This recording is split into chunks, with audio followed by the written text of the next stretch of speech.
السلام علیکم، میرا نام امیر حمزہ ہے اور آپ دیکھ رہے ہیں یوٹیوب پر آئی کے حمزہ۔ تو دوستو آج ہم بات کریں گے سال 1942 ورلڈ وار 2 کے بیچ دا گریٹ اسکیپس طلب گلوف 3 کے بارے میں۔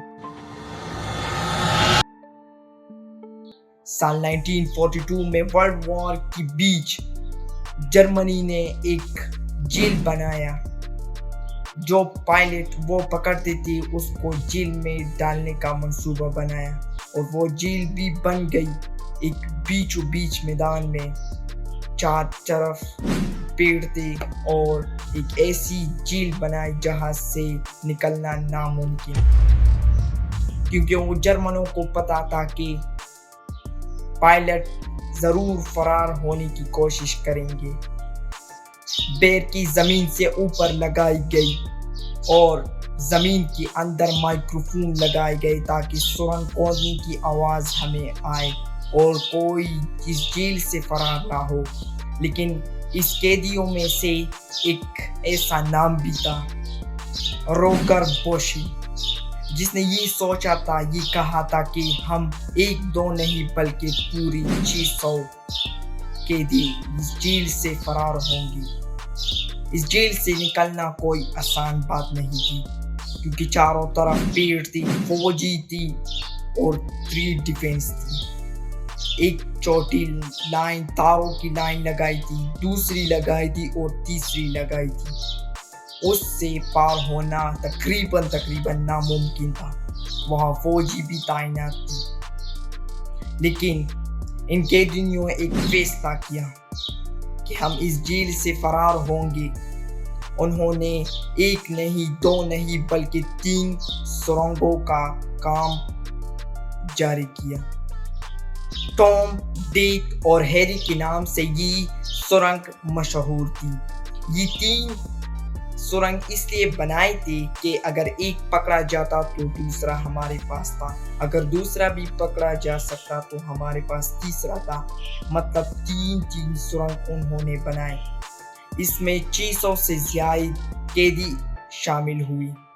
کچھ نے سرنگ کھودنے کا کام کیا، کچھ نے مٹی چھپانے کا کام کیا اور کچھ نے سرنگ کے اندر سانس لینے کی جو تکلیف تھی، کیونکہ سرنگ بہت ہی گہرائی میں تھی، اس کو سولو کیا۔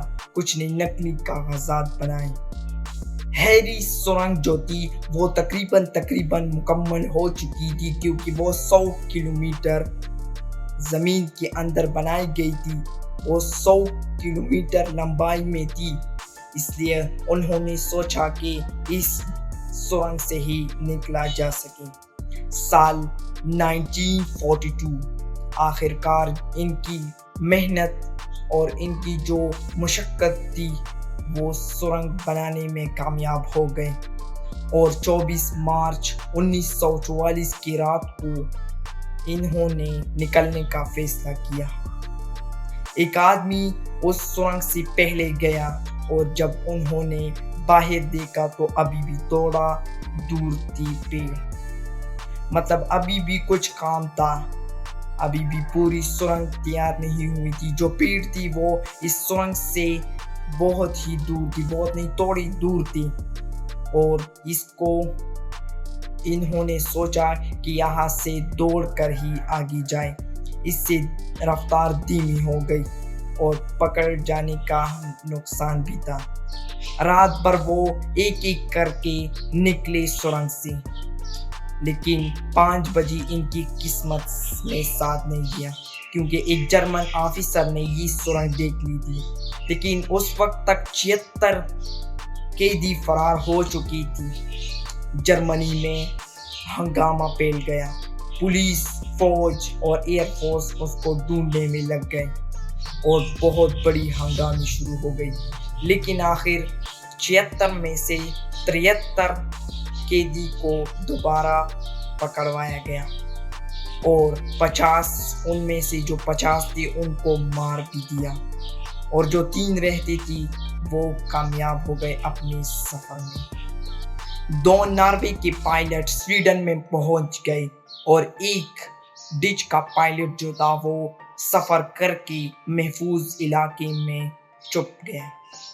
بہت سے قیدی اس میں پکڑے گئے، لیکن یہ جیل دا گریٹ اسکیپ سے نام جانی جا سکتی تھی، طلب لوف کے نام سے جانی جا سکتی تھی، کیونکہ اس جیل سے نکلنے کا کوشش بھی کوئی نہ کرتا، کیونکہ یہ جیل اتنی مضبوط اور اتنی خطرناک بنائی گئی تھی کہ کوئی اس سے نکلنا بالکل ناممکن ہو گیا تھا۔ اگر یہ ویڈیو آپ کو پسند آئی ہو تو ویڈیو کو لائک کریں، چینل کو سبسکرائب کریں، اگر ہو سکتا ہے تو بل آئیکن کو بھی دبائیں۔ شکریہ والسلام۔